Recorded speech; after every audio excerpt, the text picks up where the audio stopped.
नमस्कार मंडळी, कादंबरी स्वादिष्ट रेसिपीमध्ये तुम्हा सर्वांचं पुन्हा एकदा मनपूर्वक खूप खूप स्वागत। तर आज आपण पाहतोय खिरीची रेसिपी। त्यासाठी मी 750 ml म्हशीचं दूध घेतलेलं आहे, फुल फॅट दूध घेतलेलं आहे। आता या कढईमध्ये मी 2 चमचे साजूक तूप घालून घेते आहे। मस्त अशी खीर आज आपण पाहणार आहोत। त्यासाठी मी मार्केटमधून आणलेल्या शेवया घेतलेल्या आहेत। 1 वाटी शेवया घेतलेल्या आहेत। 750 ml दूध आहे, त्यासाठी 1 वाटी शेवया पुरेशा होतात। आणि आता याला आपण छान असं परतून घेऊया। यातला कच्चेपणा, कच्चा वास जाईपर्यंत आपल्याला याला परतून घ्यायचं आहे। मीडियम टू लो फ्लेम वरच आपण याला परतून घेणार आहोत। सतत हलवत याला परतून घ्यायचं आहे। आता यामध्ये आपण घालणार आहोत बदामाचे तुकडे, त्यानंतर घालणार आहोत काजूचे तुकडे आणि आता आपण घालणार आहोत पिस्ते।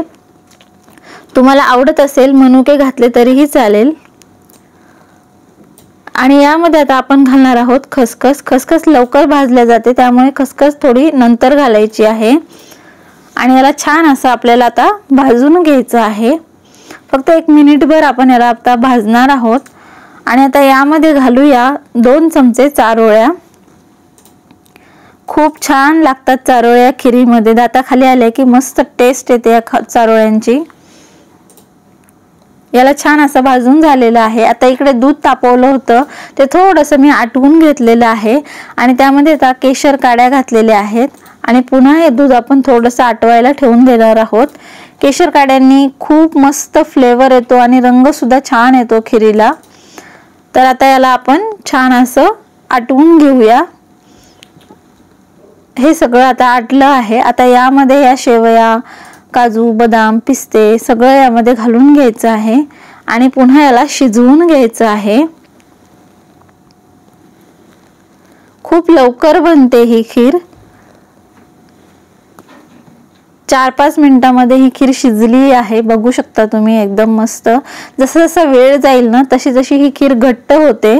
तुम्हाला जशी कन्सिस्टन्सी हवी आहे तसं तुम्ही बनवू शकता। आता यामध्ये आपण घालूया साखर। मी अर्धी वाटी घातलेली आहे, तुम्ही पाऊण वाटी घातली तरीही चालेल। अगदी फिक्की खीर बनवली होती मी, फार जास्त गोड बनवली नव्हती, त्यामुळे पाऊण वाटी तुम्ही घातली तरी चालेल। आणि आता इथे वेलची पूड मी घातलेली आहे आणि याला छान असं ढवळून घ्यायचं आहे। 5 व्यक्तींसाठी खीर भरपूर तयार होते। 4 ते 5 व्यक्तींसाठी ही खीर तयार झालेली आहे।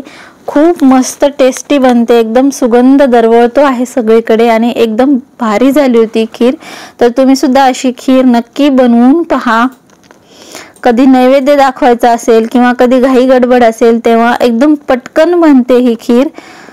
तर झटपट बनणारी एकदम स्वादिष्ट अशी खीर तुम्ही सुद्धा नक्की बनवून पहा।